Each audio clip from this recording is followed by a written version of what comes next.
Democratic Republic of Congo ng'emaze okubeera nga ekakasa America nga munange bwegenda okugikwasa bwegenda okuyingira mu mineral deal mu byobugagga eby'omu ttaka. Kakati munange bw'ati Muhoozi ategeezezza Trump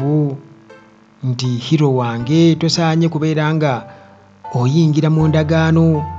eza ddiiru ez'ebyobugagga eby'omu ttaka ne Congo n'oleka Uganda ne Rwanda ebbali. Ate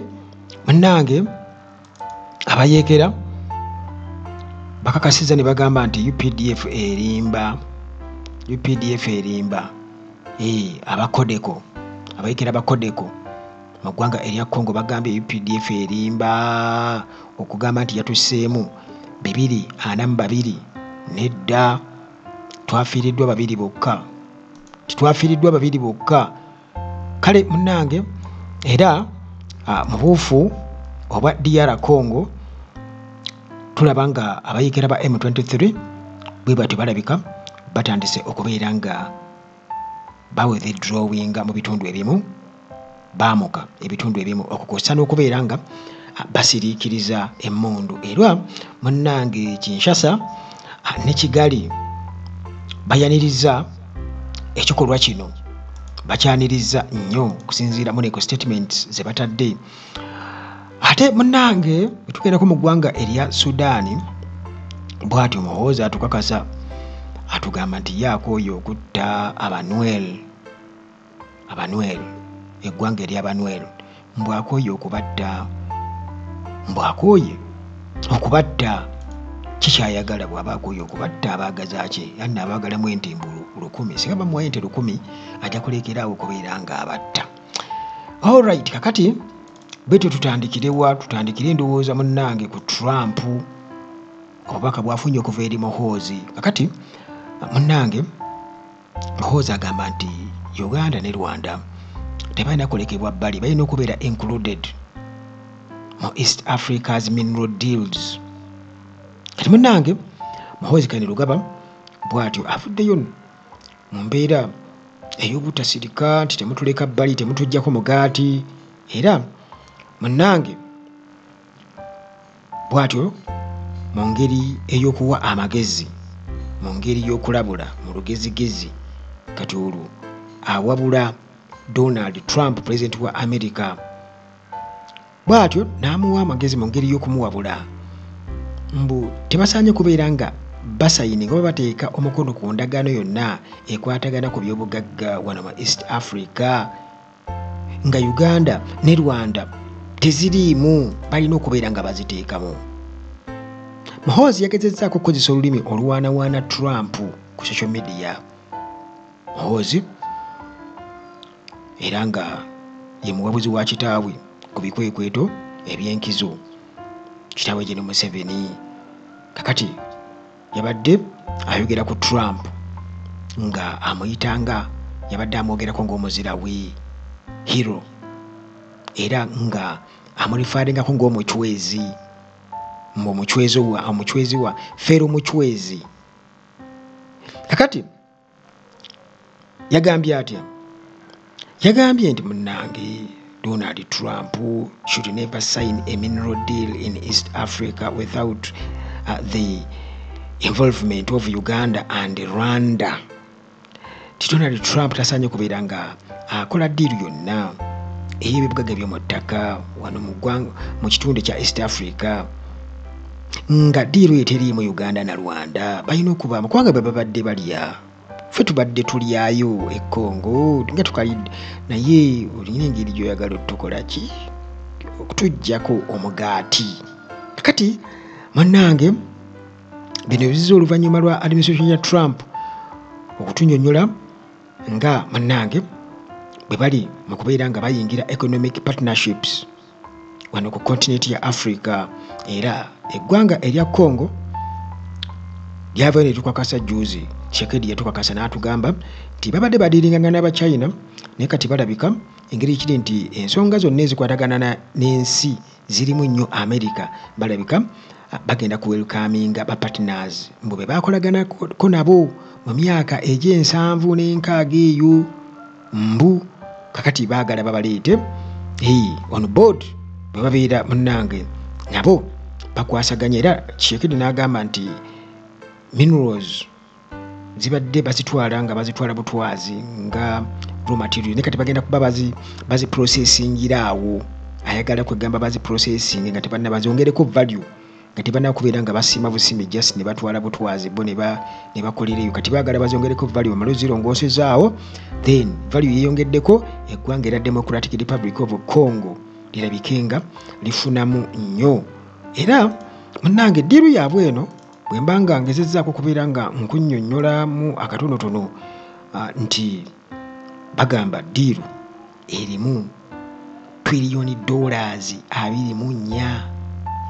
ddiiru mineral deal $24 trillion 24 muhoozi n'agwa eddalu n'agamba maama olira akasente ako naffe tukaagala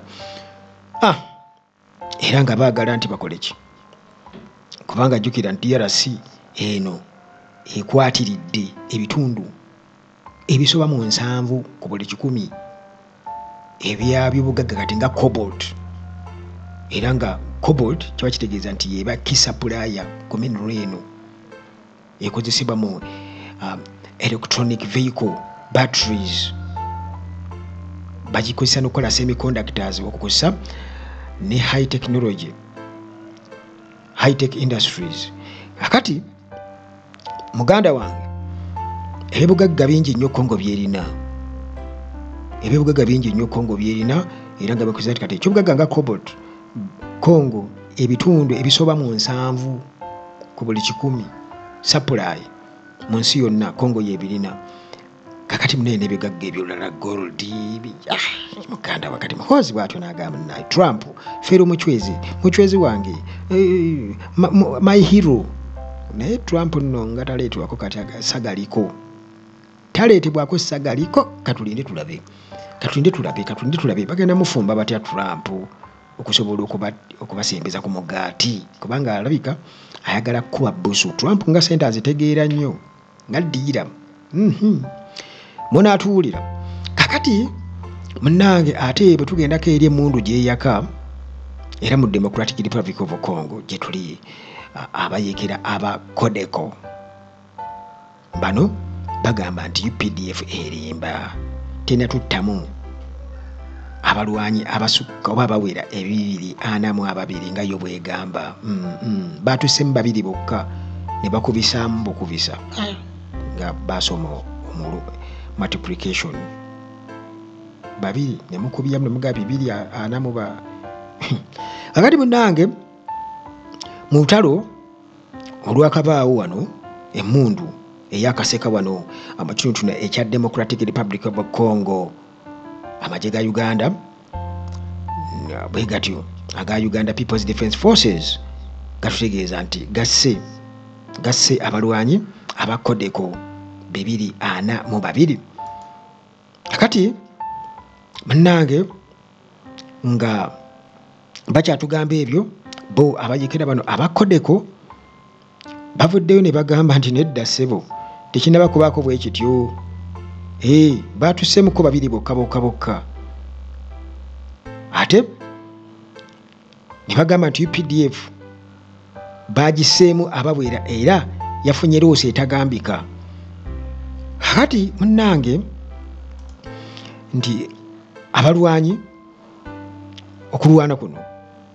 ku njuyi zombi abayekera ba Codeco n'amagye aga UPDF kwabaddemu Ituri province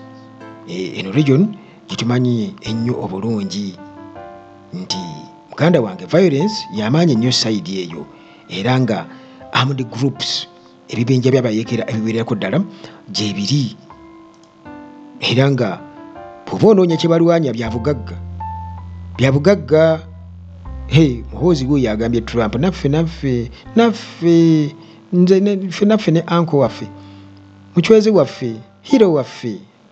katulire Trump oba anakkiriza okumuwaanawaana oluwaaniriza olwo ng'atera okuwa levo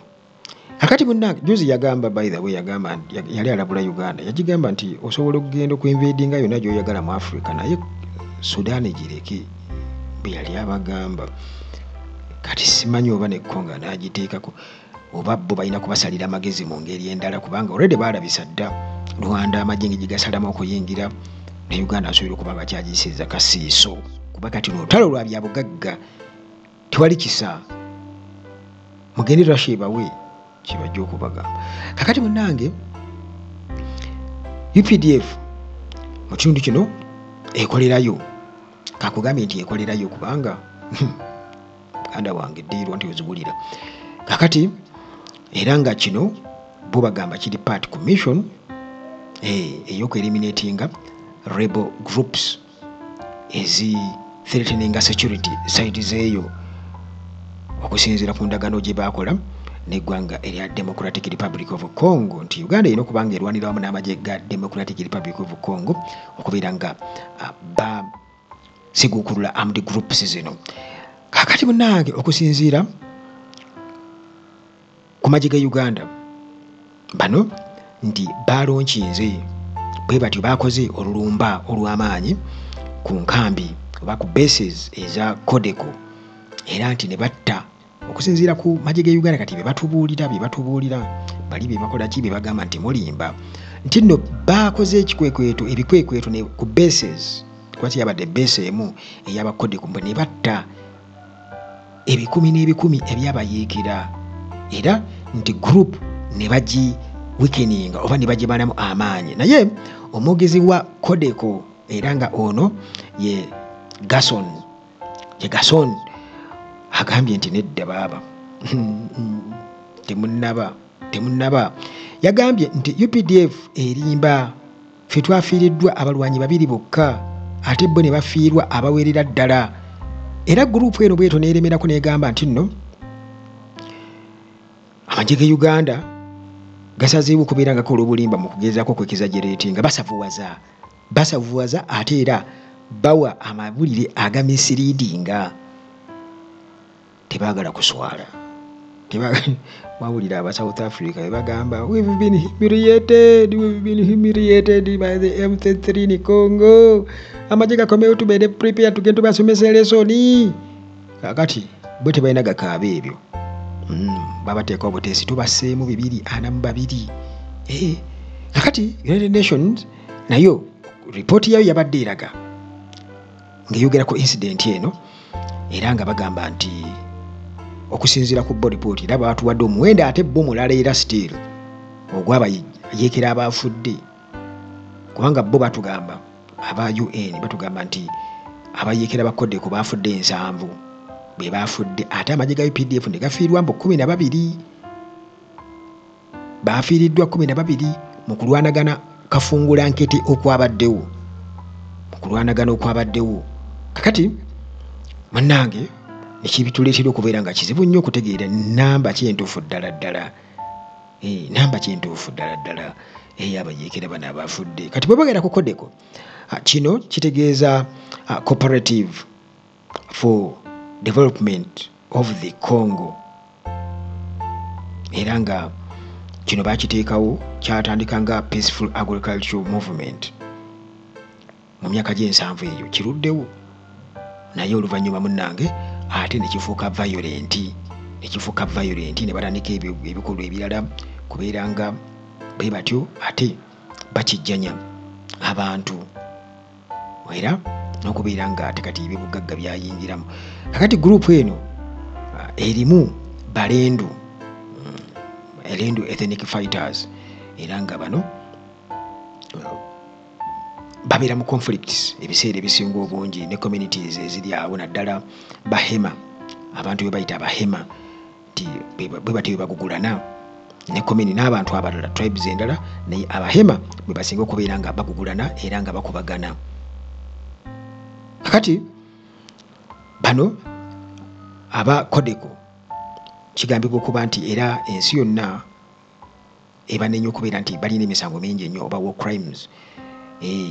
naddala ezivuddeko okuleetawo obutali butebenkevu mu region eyo kakati bwetuddayo ku mission ya UPDF nga bali wamu n'amagye g'e Congo nti bano aba Codeco kukosa n'aba Allied Democratic Forces zizimu ku nsonga ezatwala UPDF e Congo kale munnange naye tujja kwongera okubeera nga tubimanya babaseemu bameka era ani yasse ani alimba. Kakati munnange abayekera aba M23 bwe batyo bamaze okubeera nga bava mu bitundu ebimu era nga bena kutegezezaako nti Kinshasa ne Kigali ne baaniriza ekituukiddwako abayekera bano kati tuli Goma DRC kubanga gye basinziira kyekitebe kyabwe kati gye basinziira kubanga Goma town bagyefunza. Akati munnange bamaze okubeera nga batugamba nti batandise ku kaweefube obutawongera kubeera nga ate balumba ebitundu ebirala kubanga oba oliawo kino kyekinakomekereza emirerembe egibaddewo mu Democratic Republic of Congo okumalira akabanga. Akati bano bagamba nti baagala okulaga obwerufu ku ngeri ya ceasefire ey'okukomekereza okulwana era nga kino kigendereddwamu kulaba nga enteesaganya zigenda mu maaso okusala entoto butya olutalo bwe lulina okubeera nga lukomekerezebwa mu ggwanga lino erya Democratic Republic of Congo. Kakati munnange abayekera bano aba M23 gurupu yaabwe emanyikiddwa nga Alliance Fleuve Congo AFC n'aba M23 stroke M23 bano bwe batyo balangiridde nga bwe babidwinze mu bitundu strategic towns nga Walikale nti bamaze okubeera nga bawithdrawinga era nga kino munnange kirabika kyekigenda okubeera nga kitandika phase empya ku njuyi zombi okulaba nga ceasefire emundu eyimirira bagende mu nteeseganya. Kale munnange Congo Rwanda government nezisanyuka nezigamba okay. Kale munnange akawungeezi ak'olunaku olw'omukaaga oluwedde amagye aga DR Congo aba Armed Forces of the Democratic Republic of Congo FARDC bamaze okubeera nga bakinoleginga nga bakakasa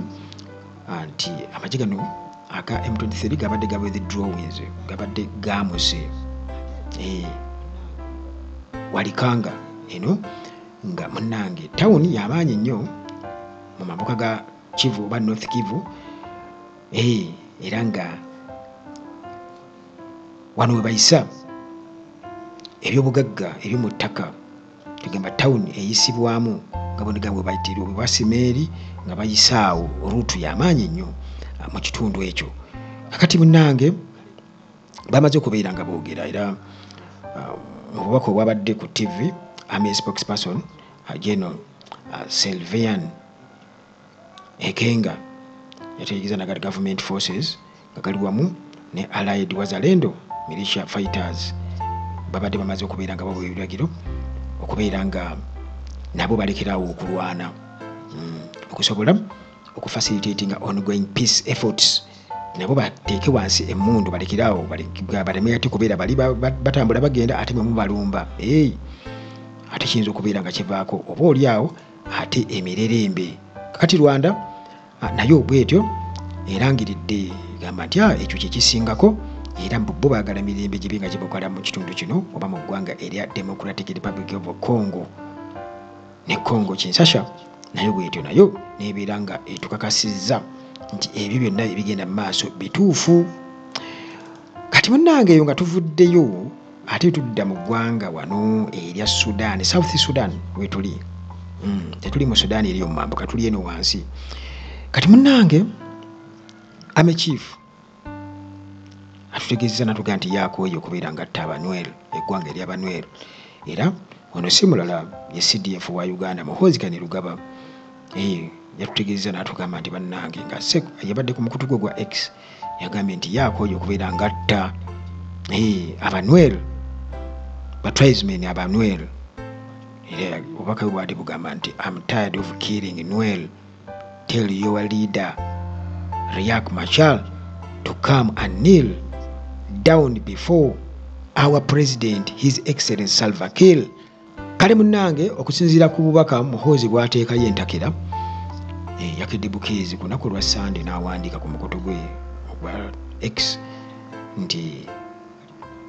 eggwanga lino eryabanwel lyalibadde liwanika nga UPDF tenaba kubeera ng'erimalawo era nti abanwere bano abakulembeze baabwe bwe babeera nga bagezi bandibadde bamuwaayoko ku nte singa babeera balowoozezza nnyo bandibadde bamuwaye nti nga 1,000 singa bageza ne bageziwa ne bakikola ne bamuwa nti 1,000 agenda kulekerawo okubalumba. Muhoozi bw'atyo bwe yagambye era ng'akakasa nti Dr. Riek Machar ayina omunnange okubeera ng'afukamira mu maaso ga Afande Salva Kiir era n'agamba nti agenda muyambako okukola ekyo era agamba nti I want the stupid fighting to end, njagala okulwanagana okw'ekisiru kukome, nti abantu baffe tebeetaaga kubeera nga bafa mu butategeeragana bufaanaganako nga buno era n'agamba ayagalayo n'ente 1,000 ayagala 1,000 ssebo okuva mu banweru zayagala. Muhoozi zayagala ente 1,000 zayagala. Kakati nga tumaze okubeera mune nga tuwulira ebyo bannayuganda bwe batyo Muhoozi nga bamwambalira